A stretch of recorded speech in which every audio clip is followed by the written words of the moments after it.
If you're watching this video, you should have a printout and have access to a page copied from Donovan Stokes' website, No Treble.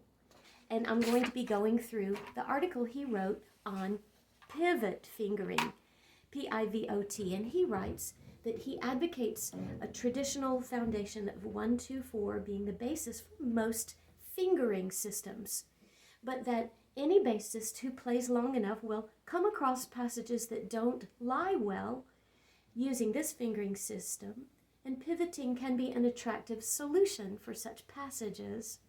He writes, often when playing two consecutive notes on the same string more than one step apart, such as A to C on the G string, we're going to shift between notes.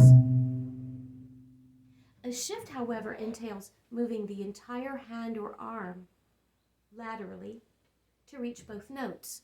And this can be too great of a move and cause intonation problems and slow you down, frankly.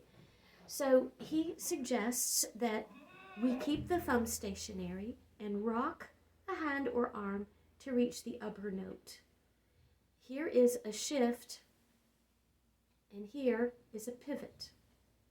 I believe you can locate my thumb is moving for the shift, everything together, but for the pivot, my thumb is the fulcrum for that, like a seesaw. Leave the thumb in place. So you create a small arc and not moving in a straight line as a shift. There is an example printed here using the notes G, A, B, and C. And Mr. Stokes suggested that you can try it two ways with shifts or pivots. Let me compare. Here is the exercise using shifting. 1, 4, 4, 4, 4, 4.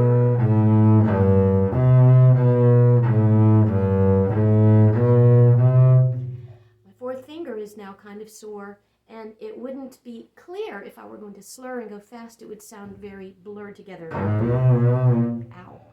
Okay, now so then here is the pivoting advantage. You'll see more clarity, more speed. 2, 2, 4.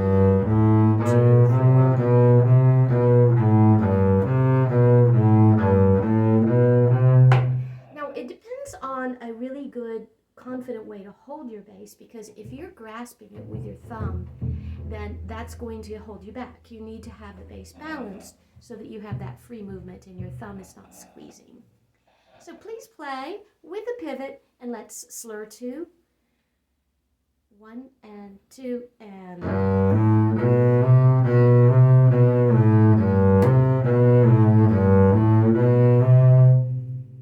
All right, you may do it, of course, at different speeds, slurring 4, slurring 8, but I think this is going to be applicable and relevant to much of what we do in our orchestra class.